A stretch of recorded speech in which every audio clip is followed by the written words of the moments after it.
नमस्कार दोस्तों। Ocean network में आपका स्वागत है। एक बड़ी दिलचस्प खबर आ रही है कनाडा से। अभी शुक्रवार को कनाडा के बिगड़ैल प्रधानमंत्री जस्टिन ट्रूडो एक मस्जिद में गए थे और वहाँ की जो मुसलमानों की सबसे बड़ी ऑर्गेनाइजेशन समझी जाती है, ये जो शुक्रवार की नमाज थी, उस अवसर पर प्रधानमंत्री को बुलाने का कार्यक्रम उनका था और इनके लिए भी एक अपॉर्चुनिटी जैसा था। जब ये वहाँ पहुँचे, तो इनकी बड़ी बेइज्जती की गई। वहाँ कई लोग हाथों में कुछ ऐसे पोस्टर बैनर लेकर के पहुँचे हुए थे, जिसमें एक तरीके से हमास का समर्थन किया गया था। फ़लस्तीन की वकालत की गई थी। गाज़ा पट्टी पर जो इस समय इज़राइल के हमले चल रहे हैं, कार्रवाई चल रही है, उसे रोकने की मांग की गई थी। और जब हमास ने 7 अक्टूबर को इज़राइल पर क्रूरतम अटैक किया था, जिसमें करीब 900 लोगों की मौत हुई थी, बहुत बड़े पैमाने पर लोगों की हत्याएँ की गई, आगजनी की गई, एक म्यूज़िक कॉन्सर्ट चल रहा था, फेस्टिवल चल रहा था, वो अकेले वहीं पर 260 लोग मार दिए गए थे। पूरी दुनिया ने इस आतंकवादी हमले की कड़े शब्दों में निंदा की थी, तो कनाडा के प्रधानमंत्री जस्टिन ट्रूडो ने भी इसे बर्बर आतंकवादी हमला बताया था। अब जब ये मस्जिद में पहुंचे, तो वहां के जो अतिवादी, उग्रवादी टाइप जो मुस्लिम हैं, जिनको गरम खून का या कट्टरपंथी कह करके थोड़ा-सा माइल्ड करने की कोशिश की जाती है अलग-अलग जगहों पर, उन्होंने शेम शेम के नारे लगाए जस्टिन ट्रूडो। मुझे इसमें तो कोई ऐतराज़ है नहीं, क्योंकि जस्टिन ट्रूडो इसी लायक हैं और उनकी तो जितनी बेइज्जती की जाए उतना कम ही है। क्योंकि जो आदमी अपने देश में चुनाव जीतने के लिए, फिर से प्रधानमंत्री बनने के लिए तुष्टीकरण की नीति अपनाए और अंतर्राष्ट्रीय जो संबंध हैं, जो रिश्ते होने चाहिए, जो कूटनीति होनी चाहिए, उसको भी ताक पर रख दे और दूसरे देशों के अंदरूनी मामलों में हस्तक्षेप करने से भी संकोच ना करे, शर्म ना आए, लिहाज ना आए, ऐसे व्यक्ति की तो बेइज्जती होनी ही चाहिए। और वो जम करके वहां मस्जिद में इनकी बेइज्जती हुई। इनको बोलने का मौका ना दिया जाए, ये भी वहां से आवाजें उठी शेम शेम के बीच में। इनको बोलने का मौका दिया गया, इन्होंने दो चार बातें कही भी कि ये जो संकट का समय चल रहा है, मैं इसमें आप लोगों के साथ खड़ा होने के लिए यहाँ आया हूँ। लेकिन लोग मांग कर रहे थे कि आपने जो बयान दिया, आपने जो हमास को आतंकवादी संगठन बताया कि भाई इज़राइल पर क्रूरतम आतंकवादी हमला हुआ है और हम इसकी निंदा करते हैं, उस बयान को वापस लीजिए। इसके अलावा सरकार जो है वो इज़राइल पर इस बात के लिए प्रेशर बिल्डअप करे कि वो गाज़ा पट्टी पर आ, अपना जो हमले हैं उनको बंद करे, यानी कार्रवाई बंद करे। तो जस्टिन ट्रूडो किसी तरीके से पतली गली से वहां से निकल गए। अभी तक 3 देशों के राष्ट्र प्रमुखों ने तेल अवीव यानी इज़राइल की राजधानी की यात्राएं की हैं। इनमें एक तो अमेरिका के राष्ट्रपति जो बाइडेन साहब हैं, दूसरे जो हैं वो अ, आपके जर्मनी के जो चांसलर हैं ओलाफ साहब, वो हैं, और तीसरे ब्रिटेन के प्राइम मिनिस्टर ऋषि सुनक हैं। इन 3 देशों के राष्ट्र प्रमुख ने वहां की यात्राएं की हैं। पता है नतीजा क्या निकला है? अमेरिका से तो खैर अभी इसकी प्रतिक्रिया सामने नहीं आई है, लेकिन लंदन की सड़कों पर लाखों मुसलमानों की भीड़ उमड़ पड़ी। हालांकि भारत में भी केरल में एक जगह, कश्मीर में महबूबा मुफ्ती ने प्रदर्शन और धरने का नाटक किया। मुंबई में अबू आजमी, आप जानते ही हैं वो किस तरह के आदमी हैं, किस तरह के मुस्लिम हैं, कोई मौका चूकते नहीं हैं। लेकिन लंदन की सड़कों पर 1 लाख मुसलमानों का उतरना, ये कोई मामूली हरकत नहीं है, मामूली बात बिल्कुल नहीं है। और जो खबर आई है लंदन से वो भी मैं आपको साझा कर रहा हूं स्क्रीन शेयर करके। फिलिस्तीन के समर्थन में लंदन की सड़कों पर उतरी लाखों लोगों की मुस्लिम भीड़, और ये वो नज़ारे हैं वहां के, जो वहां पर भीड़ सड़कों पर उतरी है। ये किसके खिलाफ है?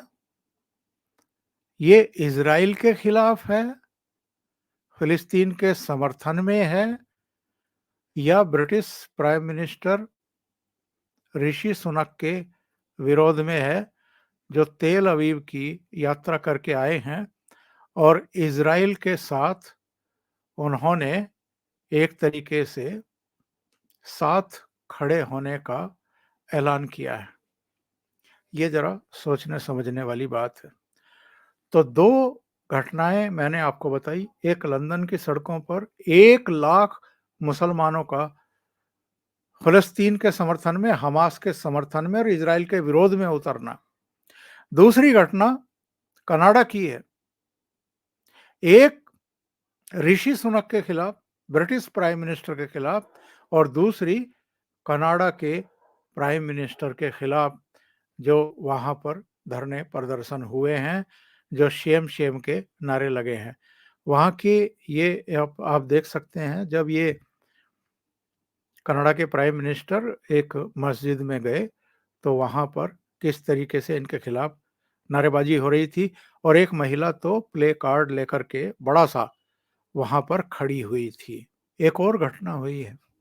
जो प्रकरण कनाडा और भारत के बीच में चल रहा है, उसमें भारत ने 10 अक्टूबर तक की मियाद तय की थी, समय सीमा तय की थी कनाडा के लिए, कि आप यहां से जो भारत के मुकाबले लगभग 2.5 गुना है, उन सारे राजनयिकों को निकालिए।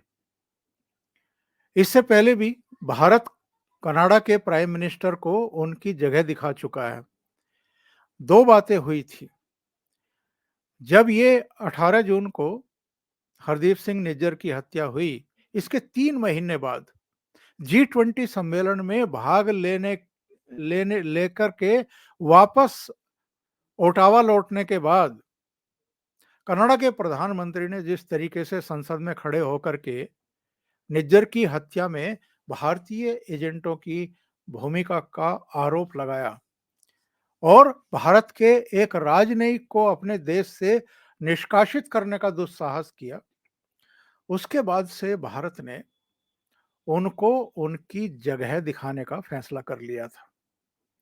न केवल उस राजनयिक के जवाब में हमने एक राजनयिक को बाहर किया निकाल करके, और इनके राजदूत को बुला करके कहा कि 5 दिन के भीतर इनको कहिए कि यहाँ से बोरिया बिस्तर बांधें और निकल लें। उसके बाद कनाडाई नागरिकों के लिए हमने वीजा की विंडो बंद कर दी कि हम किसी कनाडा के नागरिक को कोई वीजा नहीं देंगे। एक और तीसरा स्टेप उठाया गया, और उस तीसरे स्टेप पर केवल कनाडा के प्रधानमंत्री और वहां की विदेश मंत्री नहीं है, British prime minister Rishi Sunak, और ऐसा लगता है कि अमेरिका के राष्ट्रपति जो बाइडेन भी डबल गेम खेलने की कोशिश कर रहे हैं। यहां से 41 राजनयिकों को 10 अक्टूबर तक हटा लेने का आदेश जारी किया था भारत ने, क्योंकि ओटावा में हमारे 21 राजनयिक हैं कुल मिलाकर के।